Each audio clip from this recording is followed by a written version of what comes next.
لا حول ولا قوة إلا بالله العلي العظيم. أعوذ بالله السميع العليم من الشيطان اللعين الرجيم. بسم الله الرحمن الرحيم. الحمد لله رب العالمين والصلاة والسلام على سيد الأنبياء والمرسلين سیدنا و مولانا بالقاسم محمد اللهم صل علی محمد و آل محمد وآل الطیبین الطاہرین المعصومین المظلومین. استغفر اللہ الذی لا الہ الا هو الحی القیوم الرحمن الرحیم ذو الجلال والاکرام واسألہ ان یتوب علی توبۃ عبد ذلیل خاضع فقیر بائس مسکین مستکین مستجیر لا یملک لنفسہ نفعا ولا ضرا ولا موتا ولا حیاتا ولا نشورا. اما بعد فقد قال اللہ تبارک و تعالی فی کتابہ المجید والفرقان الحمید وقولہ الحق.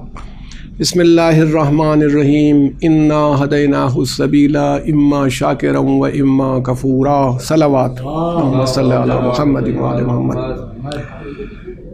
ارباب کرم اور عزیزان گرامی، قرآن مجید میں سورہ حلطہ میں سلسلے سے بسم اللہ کے بعد کی یہ تیسری آیت ہے، جس نے پروردگار عالم نے ایک طرف تو آدمی کی خلقت کا تذکرہ کیا کہ اس کی خلقت میں انسان کی کمزوری کیا ہے، کہ ایک وقت اس کے اوپر ایسا گزرا ہے، ایک وقت ایسا آیا ہے کہ وہ کوئی قابل تذکرہ چیز نہیں تھا، اس کا کوئی ایسا ذکر نہیں کیا جا سکتا جس میں وہ قابل تذکرہ چیز ہو.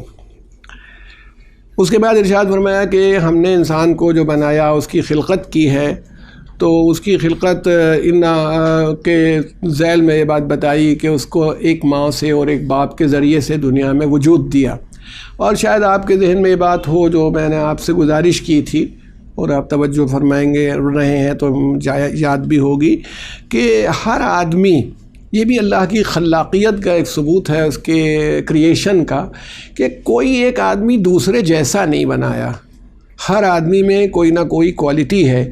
اسی لیے انسان کو جو قدرت چاہتی ہے اس لاجک سے بھی جیلس نہیں ہونا چاہیے، حاسد نہیں ہونا چاہیے، کسی سے جلنا نہیں چاہیے، کیونکہ کسی کو کچھ دیا ہے.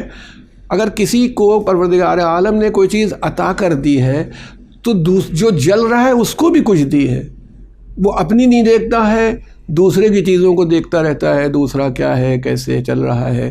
اگر آپ دیکھیں، میں اپنے کہتا ہوں کہ اگر اپنے بارے میں انسان خالی غور کرے اور سوچے تھوڑی دیر کو کہ میرے پاس کیا کیا ہے، میرے پاس صحت ہے کہ نہیں ہے، میرے پاس گھر ہے. اب ٹھیک ہے وہ فلاں صاحب جیسا گھر نہیں ہے، مگر ایسے لوگ بھی ہیں. بلکہ کہا جاتا ہے کہ اگر ایسی صورتحال پیدا ہو تو اپنے سے نیچے والوں کو دیکھو، ان سے تمہیں اندازہ ہو جائے گا کہ کتنے لوگ ایسے ہیں جو بیچارے فٹ پاتھ پر پڑے ہوئے ہیں، کتنے ہیں جو آپ کے آگے ہاتھ پھیلا رہے ہیں. آپ کو کسی کے آگے ہاتھ نہیں پھیلانا ہے. تو اللہ کی اتنی نعمتیں ہوتی ہیں کہ ہر انسان کو اس نے کچھ نہ کچھ عطا فرمایا ہوتا ہے. وہ اپنی دیکھتے ہی نہیں، خالی دوسرے کو دیکھتا رہتا ہے. ہمارے یہاں بعض جگہوں پر یہ مثل بولی جاتی ہے اور کہی جاتی ہے کہ آدمی کو دوسرے کی دولت اور اپنی عقل سب سے زیادہ لگتی ہے، کہ ہم سے زیادہ کوئی عقل مند نہیں ہے اور دوسرا ہم سے زیادہ دولت مند ہے. تو یہ اس کی شکایت کا ایک سبب بن جاتا ہے جو آپ سے کہنا. تو یہ پھر پروردگار عالم نے انسان کو ایسا بنایا کہ سارے کریشن میں اس کو ممتاز بنایا. سب سے جن ہے وہ میرا جو دوسرا موضوع تھا میں نے مجلس پڑھی ہے اکثر اس پر، تو یہ بات آئی ہے کہ وہ جتنے چاہے سالڈ باڈیز ہوں، جمادات ہوں، نباتات ہوں، پلانٹس ہوں، جانور ہوں، اینیملس ہوں، ان سب پر، یہاں تک فرشتوں پر بھی انسان کو فضیلت دی ہے، جنوں پر بھی، کیونکہ انسان کو علم اور عقل و اختیار اس سے نوازا اور انسان نے ترقی کی، اور وہ تو اس کے پاس موقع ہے کہ وہ ترقی. لیکن پروردگار عالم نے جو یہ اشارہ کر دیا ہے کہ اس کے پاس جو اختیار ہے یہ دونوں طرف جا سکتا ہے، چاہے شکر گزار بن جائے یعنی اللہ کی اطاعت کرے، اللہ کے بتائے ہوئے راستے پر چلے، اور چاہے بھی نافرمان بن جائے. یہ دونوں چانس اس کے پاس یعنی ڈسکریشنس یا اختیارات موجود ہیں، ایسا کر سکتا ہے. یہ اس کو اجازت دے دی اور اسی کا انعام ہے. اچھا، جہاں پر آپ کا اختیار نہیں ہوتا ہے اللہ تعالیٰ نے کوئی سزا بھی نہیں دی.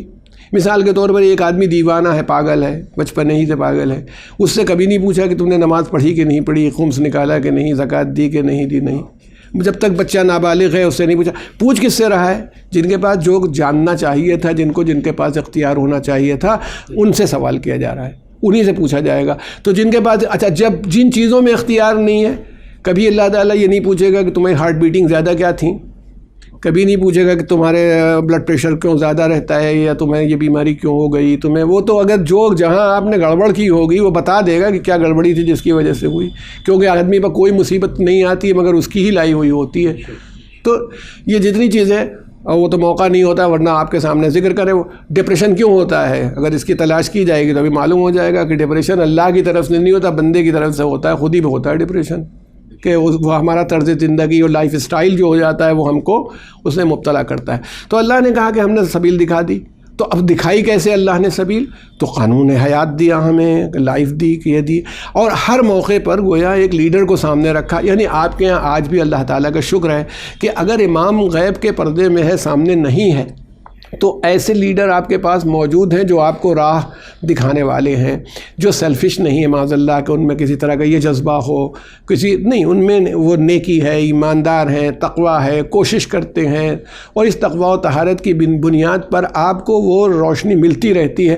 یعنی یوں کہیں کہ سورج نہیں ہے، کم سے کم ہمارے پاس شمع روشن ہے، تو اتنا اندھیرا نہیں کہ کچھ دکھ نہ رہا ہو. اللہ تعالیٰ نے ایسا انتظام کر دیا، جب امام ظہور کر دے گا تو سورج روشن ہو جائے گا انشاءاللہ. ایک صلوات بھیج دیں محمد علیہ. تو یہ ہم لوگ بات کر رہے ہیں تعلیمات امام حسین علیہ السلام کی، اور اس سلسلے میں آپ نے آگے بڑھ کے دیکھا کہ آپ کی کیا حالات تھے اور آپ اس منزل تک، کیونکہ آپ سبیل کو واضح کریں گے، روشن کریں گے سبیل. اچھا ایک بات ہے امام حسین میں ایک ہمیں وہ ملتی کہ اتنے خراب حالات شاید کبھی کسی کے نہیں ہوتے جیسے امام حسین اسلام کے ہوئے. تو اگر ایک آدمی اتنے خراب حالات میں حق، ایمانداری، سچائی اور صداقت پر ڈٹا رہ سکتا ہے تو اس سے کم خراب حالات والے تو ضروری ڈٹے رہیں. یعنی سب سے بڑی یہ ملتی ہے کہ گھبراہٹ کی کوئی بات نہیں ہونی چاہیے. یہ امام حسین سبق دے رہے ہیں. اچھا اور آپ کی وزڈم اور آپ کی حکمت ایسی تھی. میں آپ سے یہی کہا تھا، پھر پوچھتا ہوں، اگر امام حسین اسلام مان لیجئے میں ایک فرض کر لیتا ہوں یزید سے کچھ کمپرومائز ہو جاتی، چلو وہ بھی کہتا بیعت نہ کریے، کمپرومائز ہو گئی، چلیے ایک جگہ کی گورنری آپ کو دے دیں گے، وہاں گورنر ہو جائیے اور یہ ہو جائیے، یہ کر دیتا یزید. تو آپ یہ بتائیے کہ کیا ہوتا آخر میں؟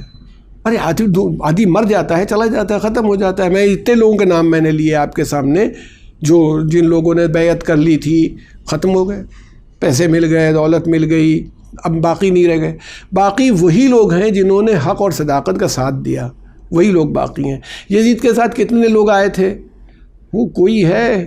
امام حسین کے ساتھ جتنے لوگ آئے تھے وہ اگر آپ مقتل کھول لیجئے گا تو ان کے باپ دادا اور قبیلے تک معلوم ہو جائیں گے. بھائی امام حسین کے سپاہیوں نے جن لوگوں کو قتل کیا تھا وہ بھی اسی کربلا میں دفن ہوئے ہیں.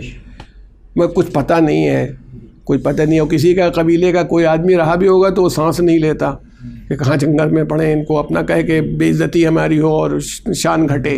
تو اس لیے اس کا مطلب یہ ہے کہ وہ مولا نے اس راستے کو دکھایا ہمیں. سب سے بڑی بات یہ کوالٹی ہمیں کربلا کی تعلیمات میں یہ نظر آتی ہے کہ ہم دیکھیں کہ اگر حالات ہمیں خراب بھی ہو جائیں تو بھی ان خراب حالات میں کیسے ایگزسٹ کیا جاتا ہے، یہ سب سے بڑی بات ہے.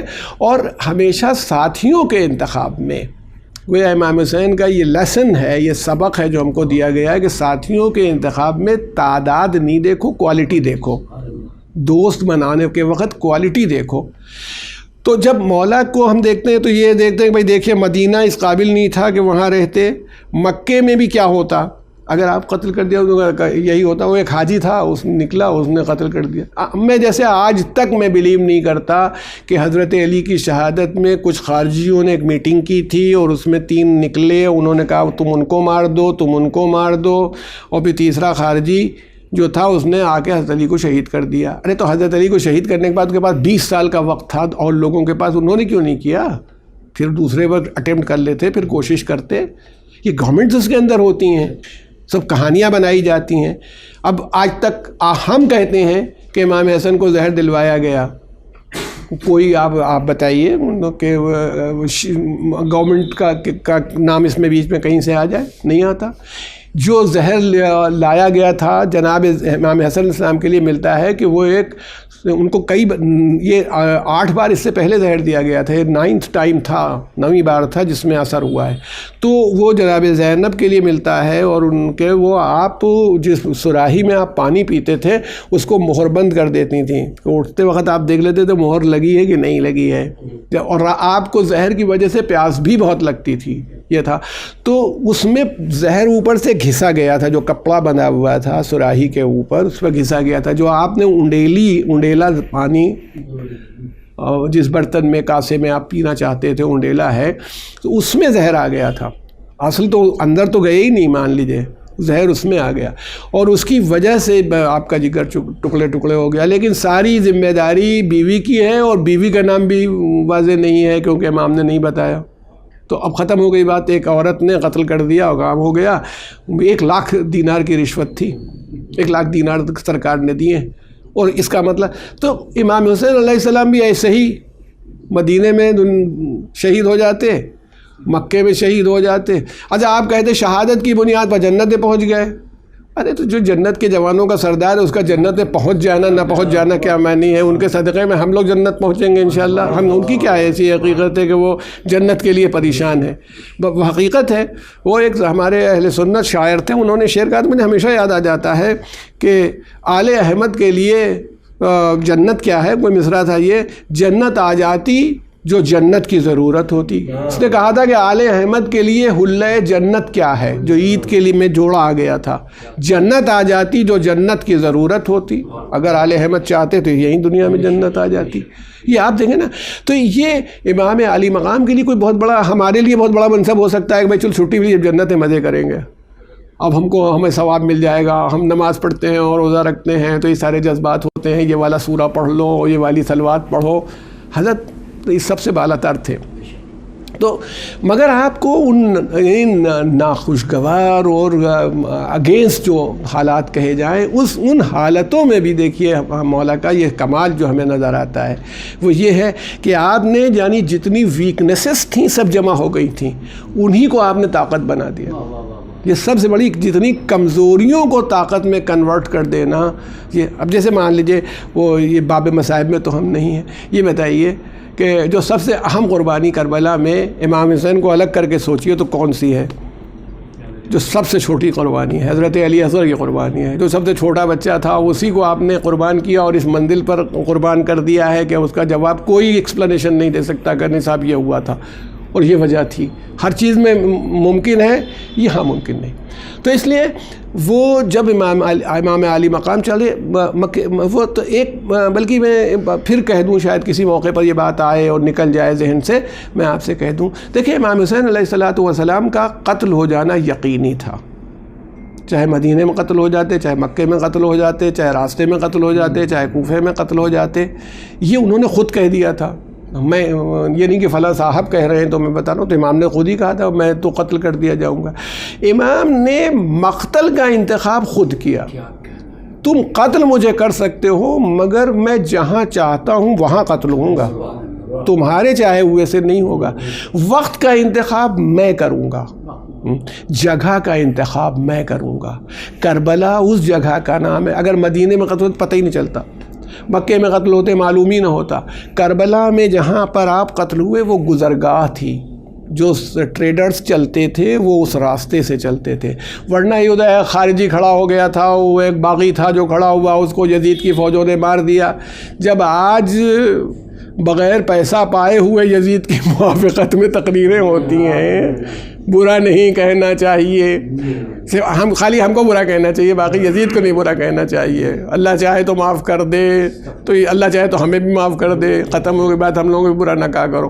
چھٹی ملی تو اپنا والے معاملہ ہوتا ہے نا، تو وہ پھر ایسے لوگ، مجھے بعض اوقات تو بڑی حیرت ہوتی ہے کہ وہ ایک مر گئے، اب نام نہیں لیں گے بالکل اس کی وجہ سے، اور مناسب بھی نہیں ممبر سے، وہ عالم تھے اور یوٹیوب پر ان کا میں دیکھا فلسفہ بتا رہے تھے کیلے کو کیسے ٹانگنا چاہیے. فریج کے ہینڈل میں پھنسا کے کیلے کو قبلہ رخ کر رہے تھے. یہ دین ہے.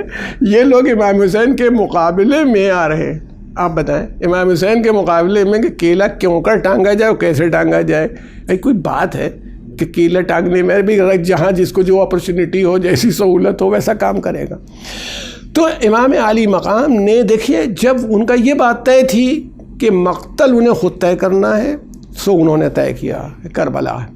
اب دیکھیے وہ ہمارے بالکل یہ عقیدے کی بات ہے، اور آپ بھی ہے کہ یہ تو ازل سے طے تھا اور انبیاء نے اس کی اطلاع دے دی تھی، سب اپنی جگہ، مگر میں انسانی سطح سے کہہ رہا ہوں کہ امام کو وہاں تک پہنچنا تھا جہاں تک وہ پہنچے، ایک بات۔ دوسری بات آپ اگر غور کیجئے کہ وقت کا تعین امام نے کیا، ورنہ 9 محرم کو بھی حملہ ہوا ہے شام کے وقت، جب حملہ اچانک ہوا ہے، اور اگر امام حسین لڑتے تو اسی وقت لڑائی ختم ہو جاتی شب میں، مگر امام حسین نے اس وقت 1 رات کی مہلت مانگی ہے۔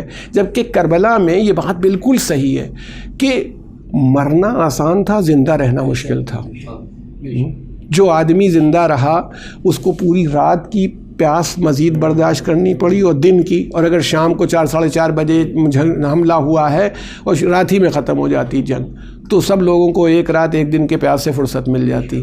مگر آپ یہ بتائیے، یہاں تک کہ جناب علی اصغر کو بھی مان لیجئے، جن کو عصر عاشور کے قریب شہید ہوئے ہیں، جو جناب علی اصغر، مگر امام حسین نے وقت کا تعین خود فرمایا، جگہ کا تعین خود فرمایا۔ اچھا ایک بات میں آپ سے کہوں گا، وہ اور میرے دل کی بات ہے جو میں آپ سے عرض کرنا چاہتا ہوں۔ آج بتائیے رسول اللہ صلی اللہ علیہ وسلم بھی جنگ وغیرہ میں میں نے کہیں نہیں دیکھا کہ انہوں نے کوئی مشورہ کیا ہو، یہاں تک کہ حضرت علی سے بھی نہیں کیا مشورہ جنگ کے معاملے میں۔ انہوں نے کوئی مشورہ نہیں کیا، کہو علی کن کو بھیجیں کہ نہیں ان کو روانہ کریں، یعنی آپ کے کانفیڈنس کا یہ حال ہوتا تھا۔ یہ تو کیا ہے کہ تم جاؤ، یا پوچھا کون جائے گا؟ اچھا وہ جب جو خندق کے موقع پر امیر المومنین بار بار کھڑے ہوتے تھے، کون ہے جو اس رسول اللہ نے کہا ہے لمن ھذا الکلب، اس کتے کے لیے کون ہے یہ جو امر چلا رہا ہے، کون ہے اس کتے کے لیے؟ تو حضرت نے کہا میں 3 مرتبہ کہا ہے۔ تو جب رسول اللہ نے امیر المومنین کی فضیلت واضح کرنے کے لیے کہا ہے کہ جانتے ہو کون ہے؟ عمرو ہے، کیونکہ لوگ اس کی تعریف کر رہے تھے۔ اچھا دشمن علی ہو تو اس کی تعریف زندگی میں ہونے لگتی ہے اگر دشمن علی ہے تو تعریف ہونے لگتی ہے، اور اگر علی ہے اور علی کا دوست ہے تو پھر منہ سے کوئی 4 جملے نکلنے کو تیار نہیں ہوتے ہیں۔ تو جب اس نے کہا کہ مولا نے سے فرمایا، رسول اللہ صلی اللہ علیہ وآلہ وسلم نے فرمایا کہ یہ عمرو ہے، بھائی سن رہے ہو کہ لوگ بتا رہے ہیں کہ یہ اونٹ کے بچے کی پیر کو ٹانگوں کو پکڑ کر کے لڑنے لگا تھا اور اتنی تعریف کی جا رہی ہے۔ تو مولا نے کیا کہا کہ عمرو ہے تو ہوا کرے، میں بھی علی ابن ابی طالب ہوں، اللہم صلی علی محمد وعلی۔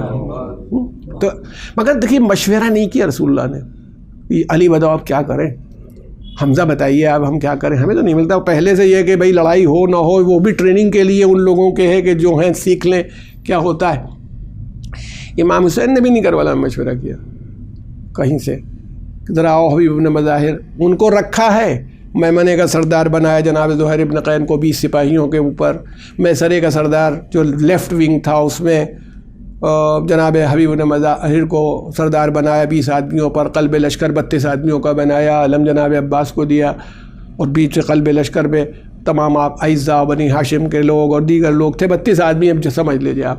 لیکن پوچھا نہیں، عباس اب بتاؤ لڑائی شروع کریں، اب ذرا سے بتانا کہ یہ نہیں۔ اس کا مطلب ہے کہ اس کی جو ڈیٹیلز تھیں اور جو اس کی جتنی وہ مائنر ڈیٹیلز بھی تھیں وہ امام حسین کی اپنی طے کی ہوئی تھیں، کوئی ایک آدمی اس میں نہیں ہے کہ جس سے انہوں نے۔ اچھا بہت سی جگہوں پر اس طرح کی روایتیں ہیں، صحیح ہوں گی کہ جناب زینب سے انہوں نے مشورہ لیا ہے، شریکۃ الحسین ہے جناب زینب، لیکن شاید جناب زینب کے عالمہ غیر معلمہ ہونے کے اوپر اتنا اعتماد تھا کہ ان کا جواب حق کے خلاف آئے گا ہی نہیں، اسی لیے کر لیا ہے، بار بار اسی لیے پوچھ لیتے تھے تاکہ یہ نہ ہو کہ وہ شریکۃ الحسین ہے تو شریک رہیں مگر ان کے خلاف نہیں ہوگا، ورنہ مان لیجیے وہ ایک بات ایسی کہہ دیتی جو امام کو حق کے مطابق نہ لگتی تو کیا کرتے۔ تو ایسے اس اعتماد کے ساتھ امام حسین علیہ السلام نے کربلا کی جہاد کو کربلا میں پیش کیا۔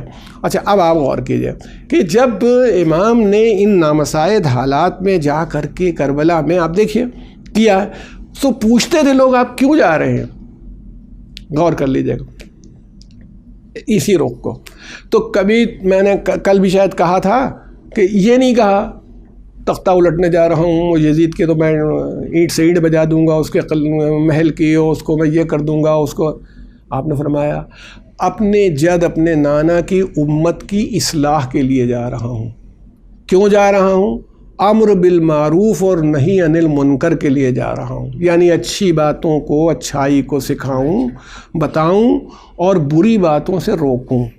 کہیں میں دعوے سے کہتا ہوں دکھا دیجئے قلعات، سپاہی، بیت المال، طاقت، قوت، ایک جگہ کہیں نہیں گئی. سب جگہ آپ کا سارا زور اسی بات کے اوپر ہے، میں اس لیے جا رہا ہوں. امر بالمعروف، اور امام کی ذمہ داری ہوتی ہے کہ امر بالمعروف اور نہی عن المنکر کرے. اب دیکھیں جیسے حالات ہوتے ہیں ویسا کرتا ہے، امر بالمعروف اور نہیں. اب مان لیجئے دیکھیے امیر المومنین نے اس وقت بھی امر بالمعروف اور نہی عن المنکر کیا ہے جب بعد رسول آپ کو خلیفہ نہیں مانا گیا، اس وقت بھی آپ اس ذمہ داری کو پورا کر رہے تھے. جب خلافت کی مسند پر آئے تو بھی یہ کام کیا.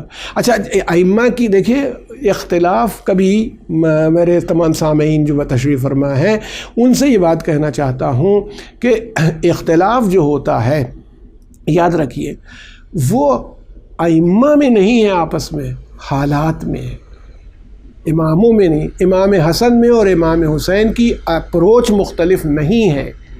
بات یہ ہے کہ امام حسن کے حالات اور تھے، امام حسین علیہ السلام کے حالات اور تھے. اب جیسے آپ دیکھ لیجئے امام حسن علیہ السلام نے سن 40 ہجری میں جب بعد شہادت امیر المومنین آپ کی بیعت ہوئی، آپ نے لشکر تیار کیا ہے، آپ مولا کی اس اسکیم کے تحت گئے ہیں، لڑنے کے لیے گئے ہیں، لیکن سازشیں کر کے اور ان لوگوں کو پیسے دے کر کے گورنمنٹ جو دوسری حکومت ہے اس نے توڑ دیا تھا. ان لوگوں نے خط لکھے تھے کہ صاحب آپ آ جائیے، ہم ان کو گرفتار کر کے آپ کے حوالے کر دیں گے امام حسن کے. اس نے امیر شام نے وہ سارے خط بھجوا دیے تھے کہ یہ آپ کی فوج ہے.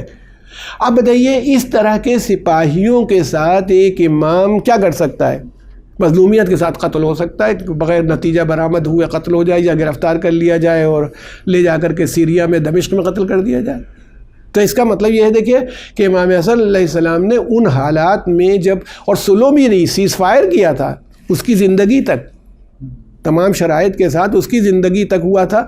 یہ تو پتہ نہیں کس نے بات لکھی ہے اور بہت بڑی بات لکھی ہے. اس نے لکھا ہے کہ اس کے لیے تو کوئی، یہ تو امام حسن کی کامیابی یہ ہے کہ آپ نے ان شرائط پر سلو کر لی جہاں پر اس کو تو لڑائی لڑ کے وہ جیت سکتا ہے. اس نے سلو کی کیوں؟ مجھے تو ہے وہ لڑائی سے جیت سکتا تھا، مگر یہ ہے کہ کاغذ اس نے بھیجا ہے، دستخط اس نے کی ہیں، شرطیں آپ کی ہیں. تو اس کا مطلب ہے جو شرطیں آپ نے کی وہ مانی. یہ اب امر بالمعروف سوسائٹی بناتا ہے، وہ امام بناتا ہے، کوشش کرتا ہے. جب سوسائٹی ساتھ دیتی ہے تب کھڑا ہوتا ہے. کسی مردہ معاشرے کے ساتھ ہادی کبھی نہیں کھڑا ہوتا.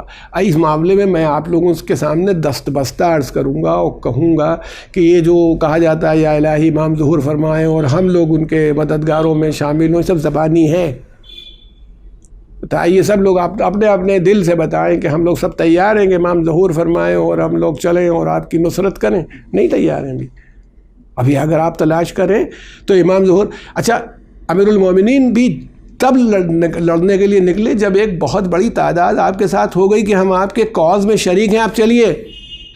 وہ زبردستی کسی کو درے مار کے طاقت کے بل پر نہیں لے جاتا. نہ امام حسن نے یہ کیا، نہ خود رسول اللہ نے مدینے میں جو گورنمنٹ بنائی، جو حکومت بنائی ہے، وہ اس طرح نہیں بنائی ہے کہ طاقت کے زور پر بنائی ہو، بلکہ وہ ان لوگوں کے سپورٹرز کے آنے پر بنی ہے. تو ویسی ہی سچویشن امام حسن کی ہے. اچھا مگر امر بالمعروف اور نہی عن المنکر، امر کہتے ہیں حکم دینا، معروف کہتے ہیں اچھائی اور نیکی کا. یہ نماز تک خالی محدود نہیں ہے، روزے تک محدود نہیں ہے. نیکی کا حکم دینا، یہ سب اچھا اخلاق رکھو، قاعدے سے بات کرو، یہ سب چیزیں. نہی عن المنکر نہیں کرتے ہیں منکر روکنے کو، اور منکر جو برائی ہو جو وہ ہو. اچھا اس میں ایک بات اور آپ سے عرض کرتا چلوں، نہیں عن المنکر ہو یا امر بالمعروف، اس میں سمجھنے کی بھی بہت ضرورت ہوتی ہے. اگر ہر آدمی ایک جھنڈا لے لے اور امر بالمعروف اور نہیں عن المنکر کرنے لگے تو بھی قیامت آ جائے. اب وہ میں ایک واقعہ استاد محسن قراتی نے بہت اچھی کتابیں لکھی ہیں فارسی میں، اس کے اردو ترجمے بھی ہوئے ہیں، تو ان کی کتاب پوری کتاب ہی ہے امر بالمعروف و نہی عن المنکر، کئی 100 صفحے کی کتاب ہے۔ تو اس میں انہوں نے اپنا ایک واقعہ لکھا استاد محسن قراتی صاحب نے کہ میں ایک آدمی کے یہاں ٹکا قیام کیا میں نے، تو آپ کو معلوم ہے ایران اور عراق میں بیسمنٹ ہوتے ہیں، تہخانے ہوتے ہیں، کہ میرا قیام تہخانے میں تھا۔ تو جو میرے میزبان تھے ان کے 3 لڑکے شہید ہو چکے تھے، ایران عراق وار جب ہوئی ہے اس میں شہادت ہو چکی تھی، وہاں اتفاق سے ٹکے، وہ بوڑھے آدمی تھے۔ کہہ لیں میں نے جیسے ہی وضو کیا اور وضو کرنے کے بعد فارغ ہوا تو دیکھا کہ وہ اتر کے آئے اور تولیہ لے کے آئے میرے لیے۔ تو میں نے کہا کہ ان سے کہ وضو کا پانی نہ خشک کیا جائے تو حدیث میں ہے کہ 30 گنا ثواب ہوتا ہے، یعنی خشک کر لینے سے ثواب 1 گنا ہے، تو پانی خشک نہ کیا جائے اگر تو 30 گنا ثواب ہوگا۔ تو کہنے لگے کہ انہوں نے مجھ سے کہا کہ تب بھی جب ایک بوڑھا آدمی جس کے 3 بچے شہید ہو چکے ہوں اتنے زینے اتر کے تولیہ لے کے آئے تب بھی، تو کہنے لگے مجھے اندازہ ہوا کہ نہیں ایسا نہیں ہے، پھر ہر حکم کی اپنی جگہ ہوتی ہے، یہ جگہ اور تھی وہ جگہ اور ہے، اس کا دل رکھ لینا اس سے بڑی بات ہے۔ جیسے میں آپ حضرات سے کہوں، ہمارے یہاں یہ ہے کہ اگر کوئی آدمی مستحب روزہ رکھے ہو اور کوئی مومن اس سے کہے کہ روزہ کھول لو، یار روزہ کھول لو، اس کو تو پتہ ہی نہیں، اس نے لا کے میں گیا اس نے چائے لا کے رکھی، تو حکم یہ ہے کہ یہ نہ کہو کہ میں روزے سے ہوں کہ اس کے اوپر احسان جتاؤ، بلکہ روزہ کھول لو تمہیں روزے کا ثواب ہو جائے گا، اسی وقت ہو جائے گا، کہنے کی ضرورت نہیں ہے، مستحب روزہ رکھا ہے، اس خیال سے کہ اب اگر ہم کہیں گے تو روزے سے ہیں اور وہ کھولیں گے تو پھر کچھ نہ کچھ تو اس کو ہوگا کہ بھئی میری وجہ سے کھول لیا اس آدمی نے روزہ، مستحب روزے کے لیے، واجب پہ تو نہیں کر سکتے، تو مستحب روزہ کھولنے کے لیے تو کہا جگہ ہوتی ہے، ورنہ مستحب روزہ جو ہے اس کو پورا کرو۔ دیکھیں ماشاءاللہ یہ مجمع ہے، یہاں بہت بعض لوگ 27 رجب کا روزہ رکھتے ہیں اسی امید پر کبھی کھلوا دیا جائے گا، یہ روزہ نہیں ہے، آپ روزہ اسی نیت سے رکھیے کہ نہیں کھلے گا، اور جس کا قضا ہے وہ قضائی کا روزہ رکھا کرے، انشاءاللہ اس کو 27 کا بھی ثواب ملے گا، روزے کا بھی قضا بھی ادا ہو جائے گا۔ تو عرض یہ کرنا ہے کہ ہر جگہ ایک نہی عن المنکر کی بھی جگہ ہے، کہاں نہی عن المنکر ہونا چاہیے وہ کیسے ہونا چاہیے یہ اس کی جگہ ہے۔ اب آپ بھی توجہ فرمائیں اور ذرا سا دیکھیں، اسی طرح سے ایک شخص، یہ تو بیچارے محسن قراتی صاحب تو اپنے برابر کے آدمی سے بات کر رہے تھے جو بالکل آپ کے پیرلل اور آپ کے اسٹیٹس کا آدمی ہے۔ اب ذرا سا میں یہ کہہ رہا ہوں کہ دیکھیے ایک آدمی امام جعفر صادق علیہ الصلاۃ والسلام کی خدمت میں آیا، حضرت کے پاس رہے ہوں گے اس وقت، اپنے ہوں باغ کے ہوں کہیں کے ہوں، بہت عمدہ قسم کے رطب کھجور تھے، وہ آپ نے اس کے سامنے رکھے۔ اب گویا اس طرح کے اسٹیٹس کے آدمی کے سامنے جو ہم سے بزرگ ہو عالم ہو، لگتا ہے یہ کہ ہم کوئی ایسی بات کہہ دیں تو یہ خود سمجھے اور اس کو اندازہ ہو کہ صاحب ہم بھی کچھ ہیں کہ جو ہم نے ان کی اصلاح کر دی۔ تو امام جعفر صادق کے سامنے اس نے کہا کہ آیت پڑھی، سورہ الہاکم التکاثر میں ہے کہ ثم لتسألن یومئذ عن النعیم، کہ پھر ہم اس دن قیامت کے دن نعمتوں کے بارے میں پوچھیں گے۔ ثم لتسألن یومئذ عن النعیم، امام جعفر صادق صاحب سے کہنے لگا کہ یعنی مطلب آپ نے دیکھیے اتنی عمدہ کھجور ہے اس کے بارے میں وہاں پوچھا جائے گا۔ حضرت نے فرمایا کہ یہاں نعیم سے تم کیا سمجھتے ہو؟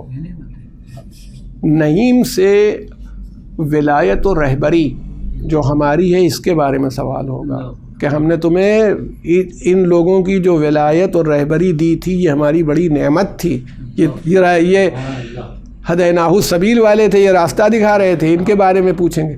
کہا ایک شریف میزبان کبھی حساب لیتا ہے کہ میں نے یہ کھلایا یا پوچھتا ہے؟ جب انسانوں میں ایک شریف میزبان مہمان کے اوپر احسان نہیں جتاتا تو اللہ جیسا کریم کچھ کھلا کے کہے گا کہ تم نے کیا کھایا اس کا حساب۔ اس کا مطلب دیکھیے، اس سے یہ نتیجہ میں نکالتا ہوں کہ نہی عن المنکر جو ہے وہ بھی کرنے کے لیے وہ سلیقہ چاہیے کہ کیا چیز کہاں پر جا رہی ہے، اس کا کیا اثر ہو رہا ہے۔ امر بالمعروف کرنے میں بھی یہی بات پیش آتی ہے۔ تو اس لیے یہ بات بھی تھی کہ امام معصوم یا رہبر مطلق جو ہوتا ہے اس کا کوئی جواب نہیں ہوتا، وہ اسی شان سے چلتا ہے، ان میں کوئی فرق نہیں، اس سے معلوم ہے کہاں پر امر بالمعروف ہوگا، کہاں پر نہی عن المنکر ہوگا اور کیسے ہوگا۔ اب دیکھیں میں مثال دیتا ہوں، امام زین العابدین کے حالات وہ نہیں تھے جو امام حسین کے تھے۔ امام زین العابدین نے بھی امر بالمعروف و نہی عن المنکر کیا ہے، ساری دعائیں دیکھ لیجئے، آپ کو صحیفہ کاملہ اور سجادیہ کی دعائیں آج تک امر بالمعروف کر رہی ہیں، نہی عن المنکر کر رہی ہیں، کتنی۔ میں نے کسی مجلس میں تذکرہ بھی کیا تھا، دیکھیے صاحب کیا میں تو کہتا ہوں 8ویں نمبر کی دعا ہے ہمارے چوتھے امام کی، اور اس 8ویں نمبر کی دعا میں آپ دیکھ لیجئے کیا عجیب جملہ فرمایا کہ سب کے اوپر لاگو ہوگا، اللہم انی اعوذ بکا من ہیجان الحرص، پر یہیں سے شروع کیا ہے، یا اللہ میں پناہ مانگتا ہوں، پناہ چاہتا ہوں لالچ کے ہیجان سے، یعنی حرص یا لالچ میں ایک ہیجان ہوتا ہے، مل جائے مل جائے مل جائے، ایک ہیجان ہوتا ہے، حضرت نے فرمایا دعا کی ہے، یعنی یہ دعا خود ایک آپ کو نہی عن المنکر کی طرف کر رہی ہے کہ اس ہیجان کو نہ آنے دو، حرص کو نہ آنے دو۔ اگر امام محمد باقر اور امام جعفر صادق علیہ السلام کے بارے میں دیکھیں کہ انہوں نے کیسے کیا، تو انہوں نے شاگردوں کو پڑھا کے کیا ہے۔ اگر امام موسیٰ کاظم علیہ السلام کے امر بالمعروف اور نہی عن المنکر کو آپ دیکھنا چاہتے ہیں تو قید خانے میں کیا ہے۔ بتائیے جو اپنی قوم اپنے دین پر نہیں تھی، جو عورت بھیجی گئی تھی کہ آپ کو راستے سے بھٹکا دے، وہ اس عورت کے جانے پر بھی آپ دیکھیں کہ کیا ہوا ہے، وہی دیندار ہو گئی، یعنی یہ آپ کا ہے۔ امام رضا علیہ السلام کو موقع ملا ہے ولی عہد سلطنت کی حیثیت سے، آپ نے کیسے کیا ہے؟ جب آپ نے محرم کا ایام ازا کا اتنا اہتمام کیا، جیسا کہ آپ سنتے رہتے ہیں ایام ازا کے اہتمام کے بارے میں کہ محرم کا بہت اہتمام فرماتے تھے، تو کسی نے کہا کہ فرزند رسول کہاں آپ کو اتنے دن ہو گئے واقعہ کربلا کو، اب اتنے دن تک کے بعد بھی آپ اتنا اہتمام کرتے ہیں کیوں؟ کہا اس لیے کرتے ہیں کہ کہیں تم لوگ غدیر کے دن کی طرح اس کو نہ بھول جاؤ، اس لیے اس کا اہتمام کرتے ہیں کہ کہیں تم غدیر کے دن کی طرح عاشورے کے دن کو بھی فراموش نہ کر دو۔ اس کا مطلب ہے اس کا امر بالمعروف اور نہی عن المنکر یہ ہے۔ دیبل سے جب مرثیہ پڑھوایا تو امر بالمعروف اور نہی عن المنکر ہی ہے، یہ نہیں ہے کہ اس کو ترک کر دیں آپ اور ہٹ جائیں۔ یہ چیز ذہن میں رہے کہ جس امام کا جیسا زمانہ ہوتا ہے وہ اپنی اس ذمہ داری کو پورا کرتا ہے۔ امام حسین کیا بھی نہیں کہ وہ خالی تلوار سے انہوں نے کر دیا، وہ تو بالکل آخری وقت میں ہے۔ آپ یہ بتائیے امام حسن کے ساتھ 10 سال امام حسین رہے مدینے میں، آپ کے ہمارے یہاں بھائی بھی پرجوش لوگ ہوتے ہیں، ایسے پرجوش مولا کے چاہنے والے تھے، وہ آتے تھے۔ اس کے بعد امام حسن علیہ السلام کو آپ امیجن نہیں کر سکتے، چاہنے والوں کا یہ حال ہو گیا تھا صلح کے بعد، وہ چاہتے تھے لڑائی ہو اور باطل کو ہم لوگ کچل دیں۔ امام حسن جانتے تھے کہ ہو نہیں پائے گا کچھ ذمہ داری کو، تو وہ سلام کرتے تھے کہ السلام علیکم یا مذل المومنین، اے مومنین کو ذلیل کرنے والے آپ پر سلام ہو، امام حسن سے کہتے تھے۔ اور حضرت فرماتے تھے جواب سلام دے کے کہ میں نے مومنین کو ذلیل نہیں کیا، ان کی عزت رکھ لی، بخدا اگر میں صلح نہ کر لیتا تو پورے روئے زمین میں ہمارے چاہنے والوں میں سے ایک باقی نہ بچتا، یہ آپ نے فرمایا۔ جب وہی آدمی جب امام حسین کے پاس آیا اور اس نے کہا کہ صاحب وہ تو نہیں اٹھ رہے، آپ اٹھ جائیے، تو انہوں نے مولا نے کیا فرمایا امام حسین نے کہ سچ کہا ابو محمد نے، یعنی جناب امام حسن علیہ السلام کی کنیت تھی ابو محمد، کہا ابو محمد نے سچ کہا۔ 10 سال تک امام حسن کی زندگی میں کوئی ایک واقعہ بتائے جب آپ نے امام سے اختلاف کیا ہو۔ 50 ہجری میں امام کی شہادت کے بعد، امام حسن کی شہادت کے بعد سن 60 ہجری آ گئی۔ بتائیے اگر امام حسین میں یہی تھا کہ جوش تھا اور جنگ کا جذبہ تھا اور فوراً کھڑے ہو جائیں، تو 10 سال کی ایسی زندگی آپ نے گزاری۔ یہ ہے کہ آپ کے وہ خطوط ملتے ہیں جس میں آپ نے سیرین گورنمنٹ کی بہت سخت مذمت کی ہے، جناب حجر کی شہادت پر، اور اس پر خطوط لکھے ہیں اور بہت سی باتیں کی ہیں، مگر کوئی یعنی یہ کہیں کہ ویپن لے کر کے جنگ کے اعتبار سے، کھڑے ہو جانے کے اعتبار سے، گورنمنٹ کا تختہ پلٹنے کے اعتبار سے آپ نے کام نہیں کیا، یعنی نان وائلنس پر آپ جمے رہے۔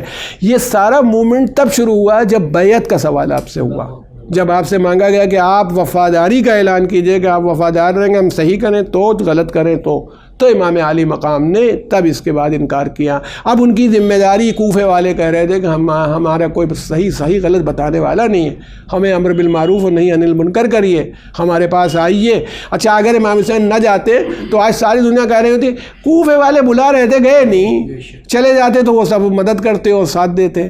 دیکھیں نا کہ یہ تو پھر اس صورتحال میں مگر امام عالی مقام نے اس موقع پر بھی اپنی ذمہ داری کو پورا کیا اور چلے۔ لیکن نان وائلنس جو آپ کا، اسی لیے میں کہتا ہوں پوری قوم کو، نان وائلنس کے معنی بزدلی نہیں ہے۔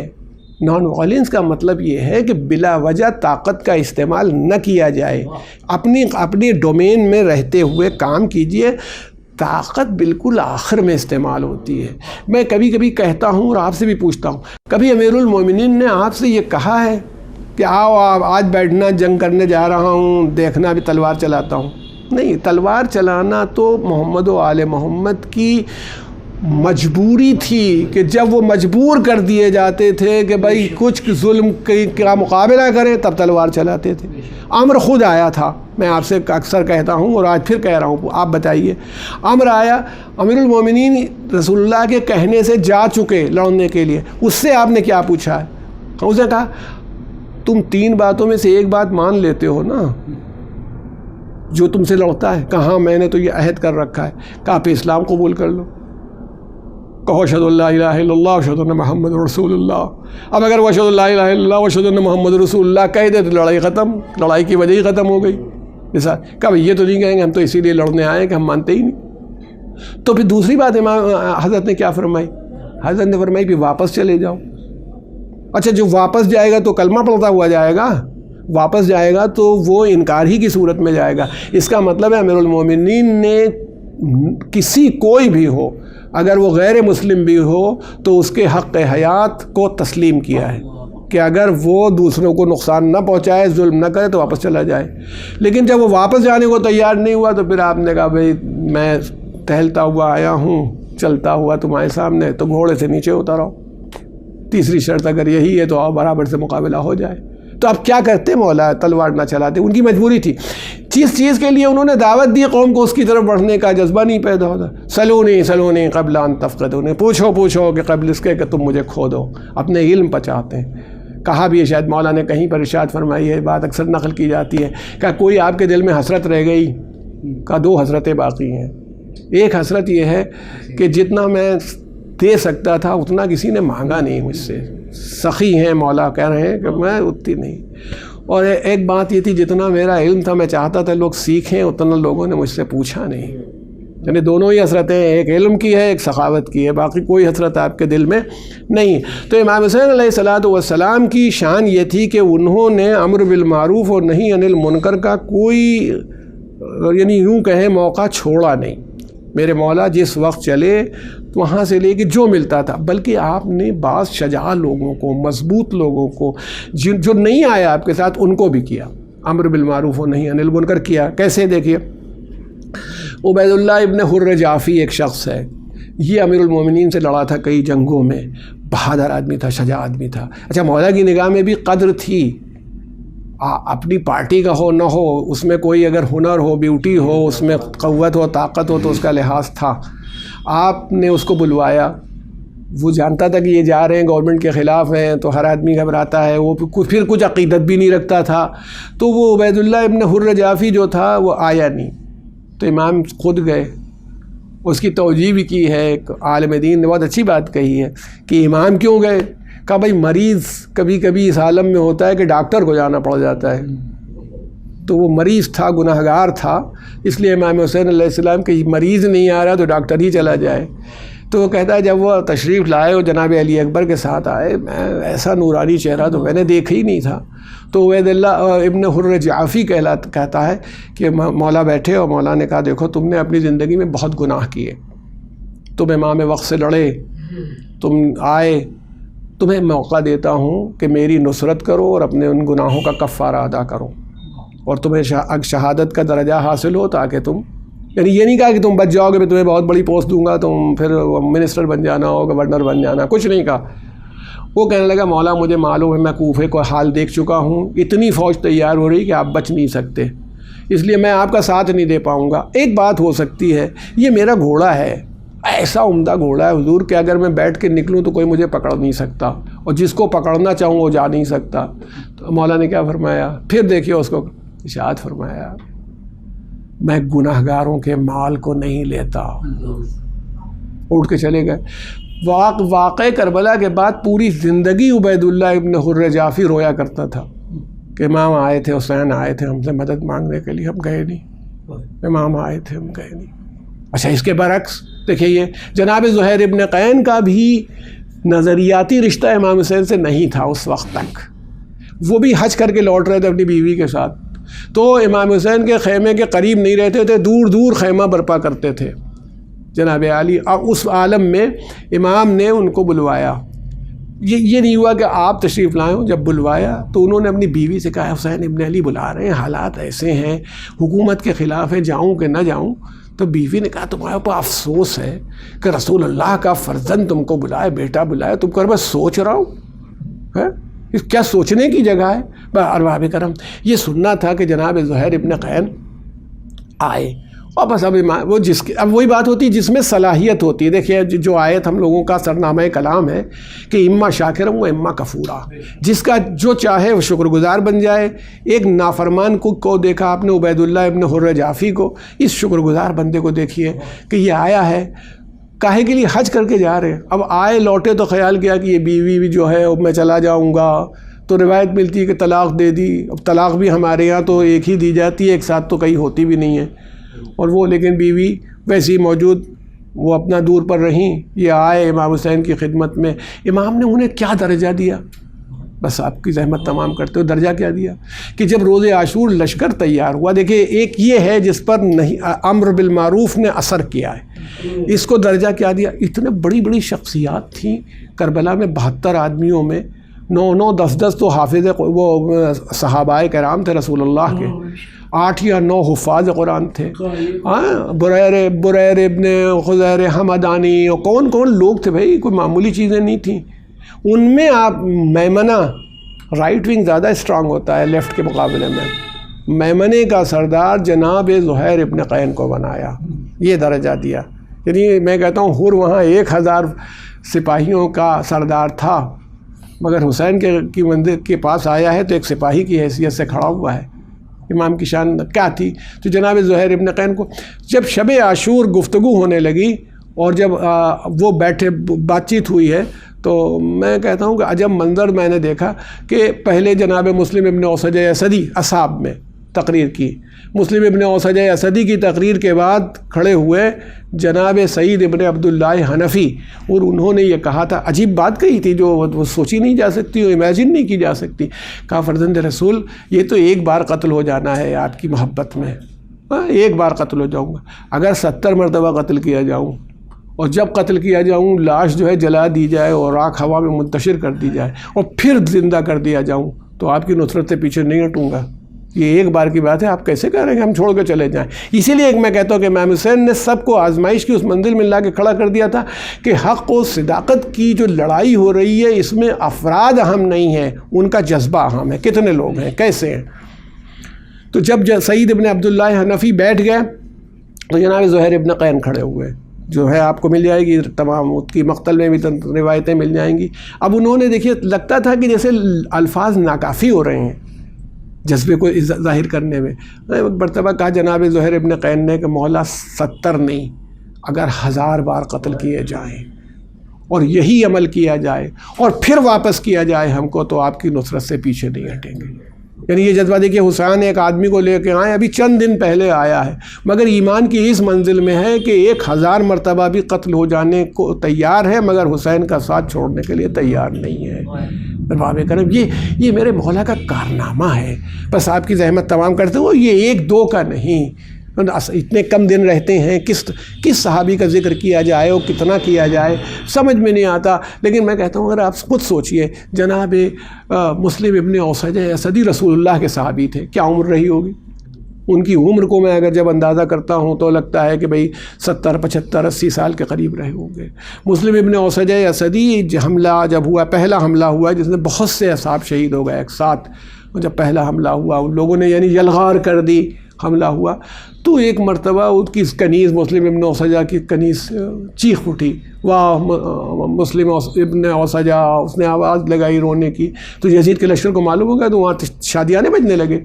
تو بہت سے لوگ کہنے لگے ارے کیا ایسے آدمی کے مرنے پر تم لوگ خوشی منا رہے ہو. وہ سپاہی کہنے لگے ہم نے دیکھا فلاں جنگ میں لشکر تیار بھی نہیں ہوا تھا تو اس نے 8 یا 9 آدمیوں کو اسلام مخالف جو تھے ان کو ختم کر دیا تھا.